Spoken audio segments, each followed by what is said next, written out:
Yeah, so I guess congratulations, Chain, on the KR260. It looks really, it looks really quite interesting as an engineer to me.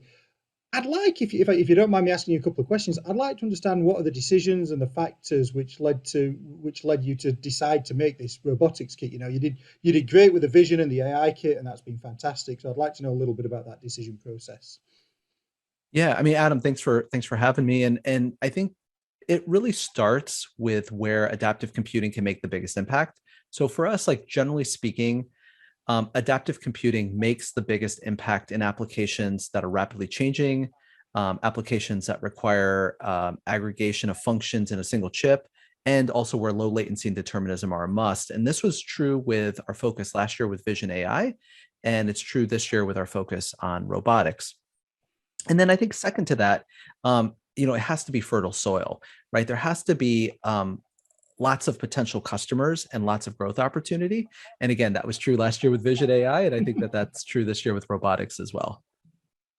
Cool. Thank you very much. I think it's a really interesting area to move into, particularly the blend of sort of processor and programmable logic. I think it's really good for the heterogeneous system.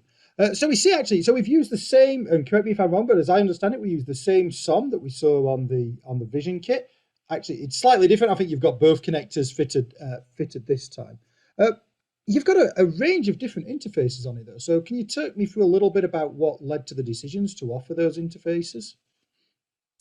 Yeah, absolutely. So, I mean, first of all, let me just say right there, from a marketing perspective, right, even though we call it the Kria Robotic Starter Kit, it's actually built for many different applications across industrial environments from factories to farms to warehouses and beyond. And so you're correct that even though it's the same K26 SOM as a KV260, but because of the diversity of applications, machine vision, industrial communication and control, and of course, robotics, like, we needed to sort of build a different kit around it because the KV260 was kind of geared towards smart city applications, not exclusively, but in large part, this is geared more toward smart factory applications. And so, yeah, that second connector, right, that you mentioned.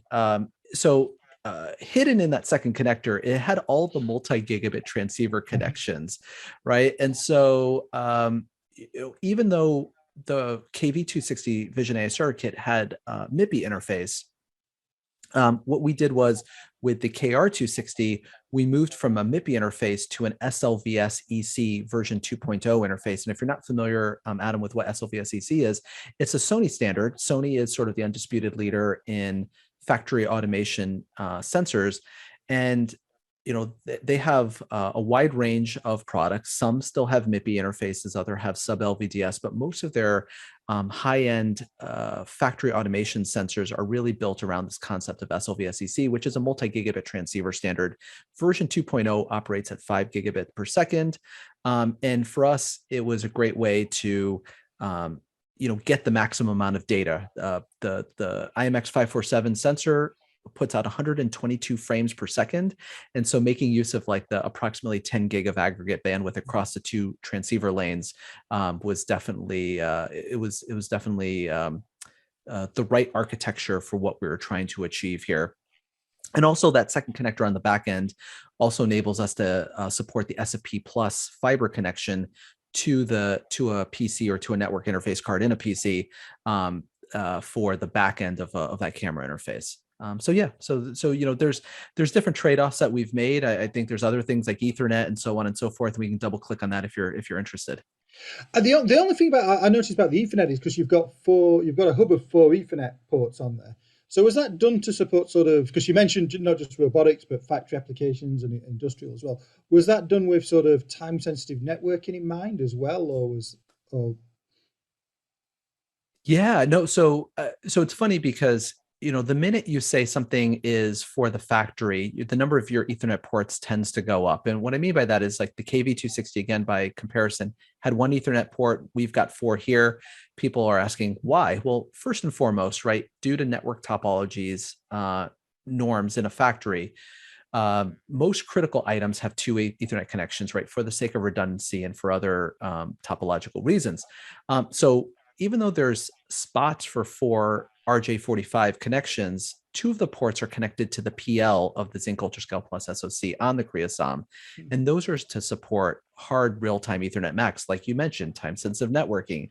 We can do EtherCAT. We could potentially do a lot of different things in terms of deterministic Ethernet with that. So right off the bat, those two ports are going to be taken up the minute you implement a factory automation type of application with this. Then the third port can be used to connect up to something like we just talked about before, like maybe a camera or something like that. The fourth port may be for a cloud side interface, right? If you're connecting to a cloud or to some sort of just general purpose Ethernet port. So right off the bat, those four ports can get chewed up in a jiffy. Yeah, and I think it's really exciting. And honestly, when I was thinking of the questions, I'd actually forgotten about EtherCAT. So that's quite an interesting network as well. So coming back then to the sort of the robotic side of things, obviously the KR260 is going to work hand in hand with the Kria robotic stack, which we've looked at a little bit previously in the blogs, and we put some Hackster projects up and such like.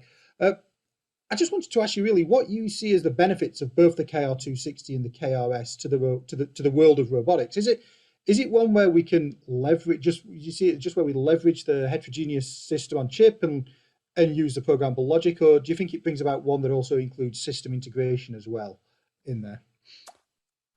So I think it's definitely both, right? I mean, so first of all, again, maybe I'll start with the marketing slant on it, right? So there's that shared name, right? So you've got the Kria Robotic Stack or KRS, and you got the Kria Robotic Starter Kit, right? So that shared name probably signals or implies an association between the two, and it's again sort of like what NVIDIA has tried to do with Isaac and their SOM platforms, but we're able to achieve higher performance during runtime and also higher productivity during the development stage.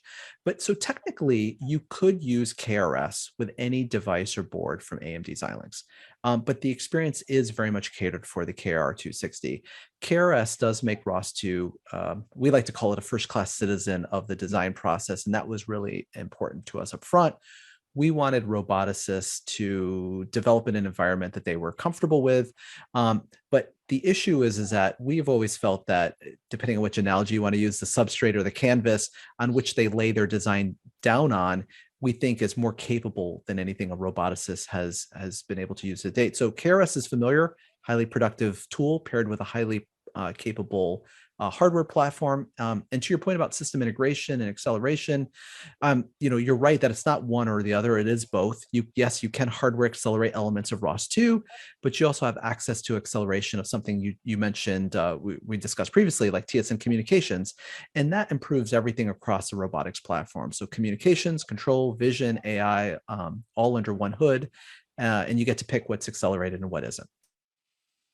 It's really quite exciting. I've done a little bit of, you've seen we've done a little bit of work with KRS on the original Kria, and it's been really exciting.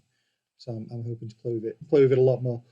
So the question, the tricky question, so we've got the KRS, we've got the KR260. So do you see these as just development boards, or do you see these like the Kria SOMs as being sort of production ready, something that you can help the designers put into products today? Well, I mean, so I mean, I think first of all, let me just say that like you've mentioned, right? You've done blogs, you've done some things with KRS. So KRS is not not new. We announced it in September. We've kind of gone through an extensive, I think 9 months kind of quasi beta process, right? So, have a lot of confidence in the tool. But no, so even though the KR260 is an evaluation kit or starter kit, it's really not meant to, it's not really meant for, I guess, tire kicking. It's really intended, to take, action and take something to production, right? And so that's the whole concept of what we're trying to do with the SOM-based approach, like you mentioned, right? Like what we did with the KV260 as well. It's you get started with this kit, and it gives your software engineers something to work with as maybe in parallel you're developing your own custom carrier card, and then you can seamlessly transition from our starter kit to your custom carrier card with the same SOM across both applications, same infrastructure, same tools, same, a lot of different things, and then rapidly take that to production. We think 6 to 9 months is sort of the norm. It's what we suspected. It's what we've seen over the past year since we announced and released the KV260. But we have had some corner cases where customers have literally said it's saved me 2 or 3 years of their design cycle. Obviously, when your mileage may vary, but it is definitely intended for production. It's definitely meant to be an accelerant to that process. Yeah, that makes a lot of sense. I mean, designing complex boards with heterogeneous socks on there and DDR memories, it really does put a lot of time on your on your development process. So that the SOM really does. I find it. I'm a big believer in SOMs. I'm always telling people, use a SOM, use a SOM. So I thank you very much for sort of coming along and answering these questions. I'm sure the readers of the blog will be very interested to see. I do, however, have to ask you one question before you go. So last year we had the vision. This year we have the robotics. What comes next year for Kria, and what are you working on at the moment? If you can give us any little hints. Sure. Well, I mean, I would say that when we launched Kria last year, we talked about a mainstream SOM, a cost optimized SOM, and a high performance SOM. And that plan is still there on our website. And, we're still moving in that direction. The K26 is the mainstream SOM, and now we've built out 2 starter kits for it. And so we have more work to do to build out all 5 elements of the Kria equation, right? So there's SOMs, there's starter kits, there's tools, there's the embedded software, pieces like Ubuntu, Linux, and then there's the apps in the App Store. So there's a lot to keep us busy innovating on across all these different fronts. So my team, the Industrial Vision Healthcare and Sciences team, are the biggest proponents of embedded design in the company, and so we would love to get feedback from users and plan out kind of the next stop on that journey. Like I said, there's so many different directions we can go. But I would say that stay tuned. We hope to have something new, very frequently, and kind of fill out that roadmap that we outlined at the time that we launched Kria as a product category.